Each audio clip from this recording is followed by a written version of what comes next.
I'm Peter Adamson, and you're listening to the History of Philosophy podcast, brought to you with the support of King's College London and the LMU in Munich. Online at www.historyofphilosophy.net. Today's episode, By the Book, Ibn Taymiyya.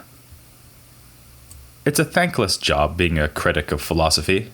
The anti-philosopher typically winds up getting sucked into the whole business they want to attack. After all, anyone who mounts a serious case against philosophy is bound to give what amounts to a philosophical argument, which is a bit self-defeating. And, in a bitter irony, the really sophisticated and interesting opponents of philosophy are simply absorbed into the annals of the subject they so detest. Haters gonna hate, and historians gonna say, "Gosh, those arguments you gave are really interesting, and in fact, we'd like to devote a podcast to you."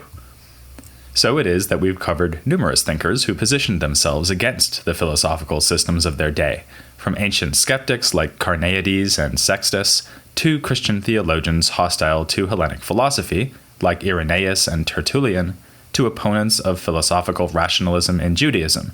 Think of those who instigated the Maimonides controversy. Among Muslims, Al-Ghazali is the most famous critic, on the strength of his incoherence of the philosophers. But as we saw, his attitude towards philosophy, as embodied above all by Avicenna, was rather subtle. For one thing, he had a great appreciation for logic. Not so with the subject of this episode. You'll find no more strident detractor of philosophy in the Islamic world than Ibn Taymiyya. We've cast a broad net in our history of philosophy in the Islamic world, considering not just logic and Aristotelianism, but also rational theology, or kalam, the theory of justification underlying Islamic law, and philosophical Sufism. Ibn Taymiyya railed against all of these.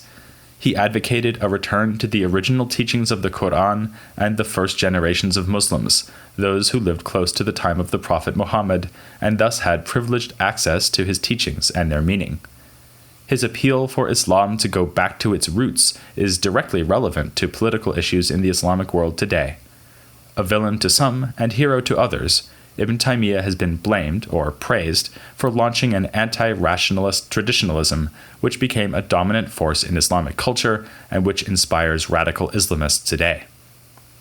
Of course, I never mention the popular conception of a historical thinker without going on to say that it is misleading, and Ibn Taymiyya is no exception. For one thing, recent research has suggested that, although Ibn Taymiyya had a close-knit circle of admirers and followers, he did not exert widespread influence within the Islamic world in subsequent centuries. His cultural resonance is a more recent phenomenon. Also, despite his opposition to philosophy and kalam, it is inaccurate to describe him as an anti-rationalist. To the contrary, he insisted that the deliverances of reason are necessarily in harmony with the Quran and prophetic traditions. His basis for this claim was the same as the one given by that arch-rationalist Averroes. Revelation is true. Whatever is proven by reason is true, and there can be no contradiction between two truths. Of course, Ibn Taymiyya did not agree with Averroes that we should therefore use Aristotle to understand the teachings of the Quran. Instead, he urged us to dispense with the pretentious subtleties of the philosophers and theologians. We should rather accept the deliverances of natural reasoning and the straightforward Islam of the earliest generations, who in Arabic are called the Salaf, meaning predecessors or forebears. It is for this reason that Ibn Taymiyya is credited with laying down the template for the Salafist movement in Islam. But we need to be careful here. If you have heard the term Salafism before, it may conjure up for you modern-day Islamic extremism and violent jihad. You may also connect it to the Wahhabi movement. These groups, and in fact the founder of Wahhabism, the 18th century figure Muhammad ibn Abd Wahhab, have certainly been influenced by Ibn Taymiyya. But Ibn Taymiyya lived in a different era, and the forces he saw as threatening Islam were not those of the 18th or 21st centuries. The chief historical factor in his thought was the Mongol invasion, which had penetrated far into the Islamic world before Ibn Taymiyya even came along. He was born in Syria in 1263, about a decade after the Mongols laid waste to Baghdad and deposed the last of the Abbasid caliphs. He left Syria at a young age as the Mongols advanced still further, and spent the rest of his life in the domain of the Mamluks. Based in Egypt, the Mamluks were the last redoubt of Islam as Ibn Taymiyya knew it. So, by the time of his death in 1328, Ibn Taymiyya had been witness to what he would have seen as an existential battle to preserve Islam. With his fiery rhetoric calling on fellow Muslims to go back to basics, Ibn Taymiyya sought to be a standard-bearer in that battle, but he waged his war mostly within the context of jurisprudence. In fact, we should see him not primarily as an ideologue, or for that matter as an anti-philosopher, but as a jurist, with a new set of ideas about how to reach correct verdicts within Islamic law. These verdicts have often been used and abused in modern invocations of Ibn Taymiyya. To take just one example, Ibn Taymiyya judged that it was licit for Muslims to kill the soldiers of the Mongol army, even though the Mongol forces had by this time converted to Islam. This has been taken by some as a rationale for jihad against foreign religions or peoples, but in fact, Ibn Taymiyya defended his judgment by classifying the Mongols as a rebel group within Islam, who were trying to topple the legitimate authority of the Mamluks. Not that Ibn Taymiyya specialized in the legal niceties of warfare. Many of his rulings concern property and contract issues and aspects of Islamic ritual observance. An often discussed case is his ban on making trips specifically to visit the tombs of Muslim saints. In this respect, he resembles the other jurists we discussed back in episode 147, the one on Sunni legal theories. But in one fundamental way, he was very different. Much like American legal theorists nowadays who try to interpret the Constitution strictly in accordance with the intention of the Founding Fathers, Ibn Taymiyya restricted the basis of correct legal judgment to the Quran, prophetic hadith, and reports about the early generations, or Salaf. He thus dispensed with much of the apparatus of legal opinion that had been built up in the previous centuries. He associated himself closely with one of the main Sunni schools, the Hanbalis, who were the best fit for his originalist brand of jurisprudence. Yet he rejected or reinvented such basic legal concepts as consensus. For him, the only consensus that mattered was that of the first generations. The opinions of legal scholars since that time carry no weight. The same goes for the idea, widespread in Islamic jurisprudence, that all else being equal, legal rulings should seek the optimal practical result. For Ibn Taymiyya, any truly advantageous consideration is always to be found in the Quran and other literature from the prophetic time. Jurists who expand on this, no matter how well-intentioned they may be, are just making it up as they go along. Which, as it happens, is exactly what some other jurists accused Ibn Taymiyya of doing.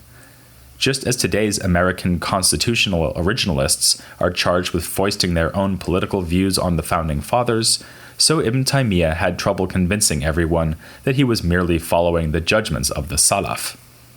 As one contemporary critic put it, for several years now he has been giving legal opinions not according to any particular legal school, but according to what evidence he finds convincing. Even some of his fellow Hanbali scholars often found his judgments and methods arbitrary. But he was at least willing to engage in the juridical enterprise, even if he refused to play by the normal rules. By contrast, the traditions of philosophical Sufism, Kalam, and philosophy earn nothing but scorn from Ibn Taymiyya. Although he was himself an adherent of moderate Sufism, his most ferocious invective was directed towards the thinkers he called philosophical Sufis. He interpreted their doctrine of the unity of existence as implying that God and his creation would become one and the same thing. This made them a threat even more pernicious than the Mongols. The Sufis' supporters got their revenge, prevailing upon the Mamluk Sultan to imprison Ibn Taymiyya for several years in that ancient city of philosophy, Alexandria. As for Kalam, Ibn Taymiyya saw the various theological schools in much the same light as the jurists. They went beyond the prophetic teachings, and in doing so went astray. Yet, as in law, he had no hesitation in invoking the authority of the Salaf to adopt what look suspiciously like distinctive and innovative positions within standard Kalam debates. A good example is his remarks on the classic problem of God's attribute of will. There are basically two positions that had been taken here.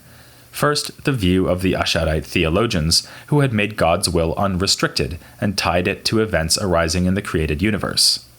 Indeed, when God decides to create the universe in the first place, he wills to do so. Then there is the philosopher's opinion, by which I, of course, mean Avicenna's opinion. He agrees that God has a will, but thinks that, like everything else about God, this will is eternal and necessary. It doesn't look like there is any room to steer between these two positions, but Ibn Taymiyya manages it. He agrees with Avicenna that the divine will is eternal, but builds into this the more Asharite notion that God's will is constantly changing. God is no motionless intellect, as Aristotle had claimed, but an ever-active, ever-transforming, and willing agent. His perfection consists not in remaining always the same, but in always willing something new and willing the best thing for that moment. As Ibn Taymiyya says, it is no deficiency to will the right thing at the right time. So, Avicenna and the other philosophers were just wrong to think that God's divinity would be compromised if he were to change. As this example shows, Ibn Taymiyya's reputation as an anti-rationalist is largely misleading. He was willing and able to meet the theologians and philosophers on their turf, to engage in argument against them and to develop distinctive theological ideas of his own, even if he would have insisted that those ideas were already to be found in the earliest teachings of Islam. Ibn Taymiyya also understood that in attacking the theologians and the philosophers, he was not really taking on two separate groups. What the historian Ibn Khaldun will remark upon later in the 14th century was already true in Ibn Taymiyya's lifetime, around the beginning of that same century.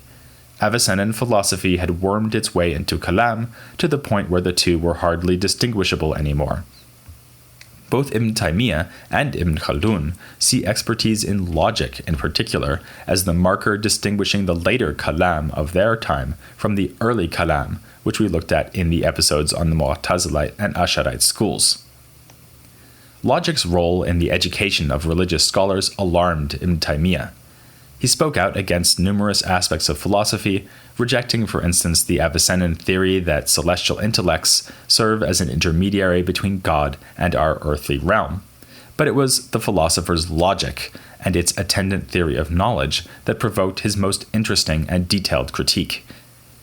Whereas the earlier critic of philosophy, Al-Ghazali, welcomed the study of logic by religious scholars, Ibn Taymiyya thought logic was at best a waste of time and at worst incoherent. He was not alone in this.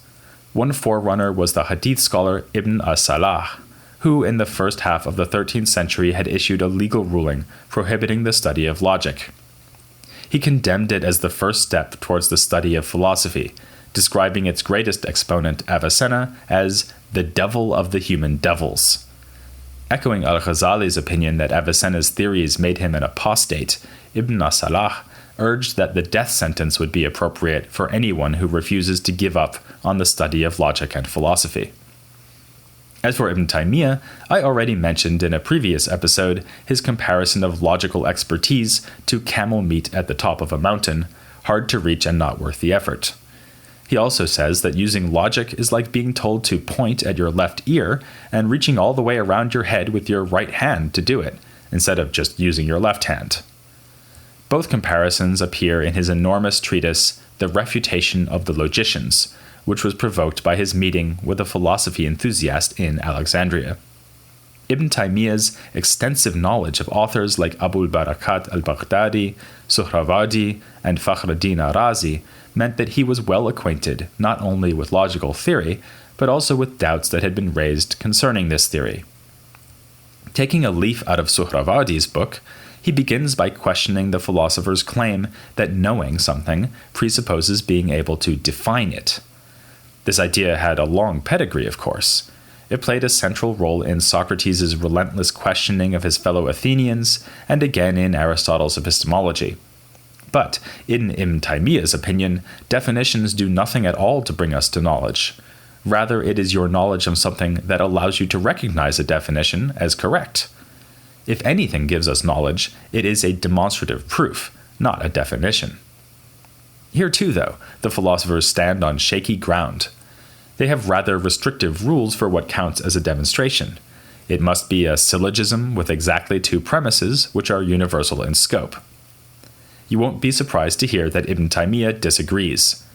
The number of premises you need, he argues, will depend on how much background knowledge you have.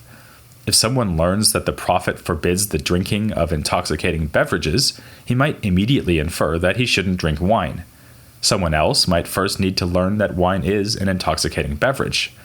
A third person might understand both the prohibition and the intoxicating nature of wine, but remain unmoved because he isn't a Muslim and so doesn't accept the authority of the Prophet.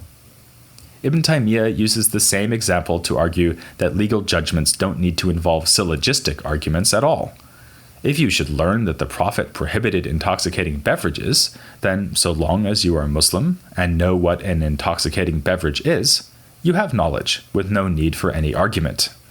It's telling that Ibn Taymiyya uses legal examples to make these points about logic. This confirms our suspicion that he is alarmed at the way logic was being integrated into juridical education. With these criticisms, Ibn Taymiyya is not so much proposing a different way of doing logic as trying to show that logic is pointless. Definitions and syllogisms presuppose, or come along in the wake of, our direct knowledge of things. In much the same way, he dismisses the premium that Aristotelians place on universal knowledge. In the first instance, argues Ibn Taymiyya, we always know particular things. Our universal knowledge is just a generalization from our experience of particulars and is always liable to be trumped by a novel encounter that will overturn the generalization. How then can universal understanding be better than particular experience? Ibn Taymiyya even goes so far as to say on this basis that sensation is better than intellect. That would be a heresy from the philosopher's point of view, but it's an obvious fact for Ibn Taymiyya, given that sense perception of particular things is the sole basis for the universal generalities of the mind. All of this helps him to show that the philosopher's logic is no better than the kind of reasoning used in Islamic jurisprudence. Legal judgments, as we know, were frequently reached on the basis of analogy, and analogy means transferring a judgment from one particular case to other particular cases that are similar to it. With its emphasis on particulars, Ibn Taymiyya's epistemology is, not coincidentally, custom-made to make sense of this kind of reasoning. He makes a further clever point against the philosophers by observing that, as even they would agree, the best thing of all to know is God, or as they would put it, the necessary existent. But God is a particular thing, not a universal thing, so the best knowledge possible is not universal in nature. Worse still, the philosophers must admit that there can be no proof of God, since they think we can only demonstrate universal truths, and God is not a universal.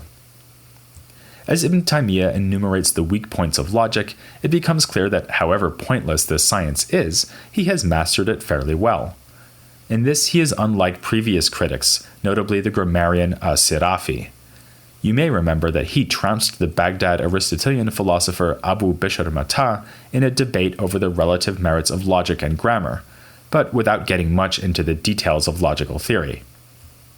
Ibn Taymiyya is a more dangerous kind of opponent, the kind that knows his enemy. He mentions such technical points as the reduction of all syllogistic forms to the first figure and the merely mental existence of universals. He also has a good eye for the embarrassing anecdote. He tells us that the logician Al-Khunaji admitted on his deathbed that he knew nothing apart from the fact that a contingent thing needs an external cause to exist. But the contingent thing's lack of a cause is non-existent, so in fact he wound up knowing nothing at all.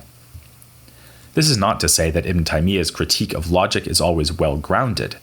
His complaint that the efficacy of an argument depends on the listener's background knowledge was actually well understood by Aristotle and his heirs. This is why they routinely distinguish between what is absolutely primary in an explanation and what is primary for a given person who is seeking that explanation. The philosophers could use this same point to answer Ibn Taymiyya's criticism about particulars and universals. Sure, sensible particular things are primary to us, but they are not primary in scientific explanation. Ibn Taymiyya did offer a significant challenge to the logicians, but they seem to have felt that they could answer his criticisms or get away with ignoring them. They were probably right about that. In modern times, Ibn Taymiyya's radical agenda has won him great cultural currency. Among the Muslim thinkers we've covered so far, only Al-Ghazali and Rumi equal his prominence in the contemporary world. But in his own time, and for some centuries thereafter, Ibn Taymiyya's legal radicalism made him a relatively marginal figure. His criticisms did not put a stop to philosophical Sufism in the mold of Ibn Arabi, or derail the process by which logic and other philosophical disciplines were integrated into religious education. But, to be fair to him, stopping the development of Avicennan philosophy and Kalam, or for that matter philosophical Sufism, was proving to be a difficult task indeed. As we'll see next time, even the Mongol invasions couldn't manage it. In fact, there was so much intellectual activity in this period of supposed decline that we may wonder, is it even possible to provide a general overview of philosophy and science under the Mongol dynasties? Join me as I say, yes we can, here on The History of Philosophy without any gaps.